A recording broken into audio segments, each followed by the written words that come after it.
kuba mu ijambo ry'Imana no gushinga amashengero. Mu bagabo bashinze amashengero Zabuloni ndimo.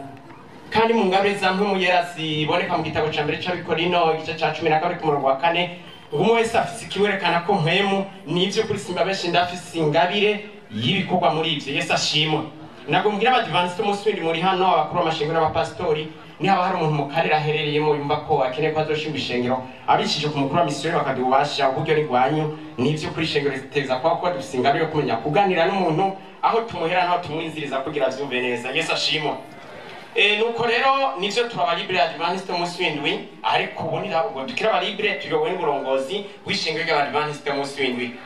Ivyo twabonye rero nuko twashinze amashengero duciye umushinga witwa Baptiste Ruki Sabato n'ubu hari umuntu yagiye kuri WhatsApp avuga Zabuloni washinze amashengero y'abatizi ngo nayo ariho nyene ahubwo abantu bari babara cyane ariko mu nyuma twava dusanga ko twoba mu ishengero Ruki Sabato ryitwa Advance umunsi w'indwi libre lirabaho nivyo ariko ico twabonye muri byose twagiye turacamwo nasanze abashinga amashengero bose bafise intumbero. Yesu ashimwe. Kandi intumbero niyo kubaho neza mu bimbere gusa. Imana idufashe. Nasanze rero Kristo ntabwo azojana mu ijuru idini canke izina, azojana mu ijuru wakoze neza. Haleluya.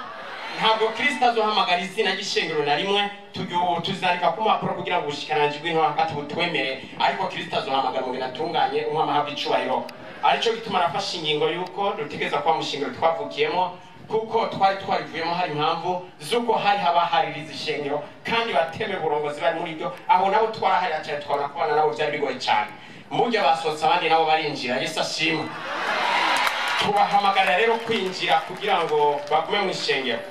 Nukuvuga ko mu mashengero aruki Sabato twebwe twari tuyoboye n'icyo twaye abambere kwiyunga no gusubiza hamwe abo twari kumwe. Haleluya.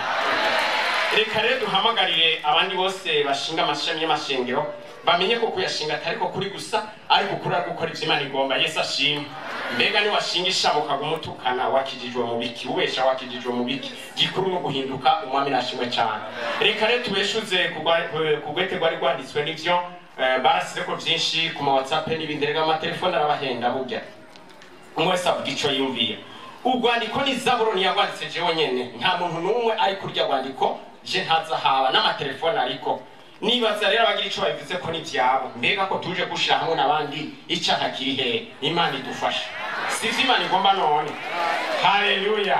None icyo bindi mwibwa abantu biko barazana n'ivyahehe nibaza umuntu adashaka gushira hamwe n'abandi si umukozi w'Imana ahubwo aca umukozi wa mugwanisi. Imana idufasha. Reka rero bambuye iminota mike ariko ndangize mvuga iki. Turwaho duciye baratubwira bati mwinjiye nabi kuko ntimwari kwinjira mu burongozi wewe na representant Regali Joseph niko batubwira bakatubwira bati ahubwo mwari guca ahandi hantu kumbure hariya siho.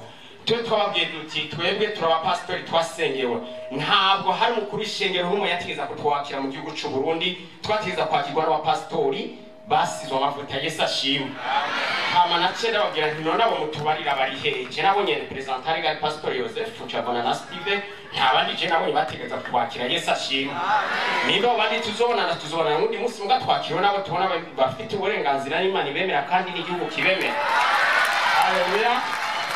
Nibaza ko ariko meza hamara by'utujambo tubiri gusa ari two bavuga bati representant Regali Pastor Joseph nta kosa twamubonako eka ngo ntabyo tubona ngo mugabo ngo nuko conference general ngo yamuhagaritse ngo acaguma ncarabwa none icyaha cyatumye iyo hagarikwa cyo tumataje mu ijuru n'igiki ngo nivyo nyene none ico ni cyaha.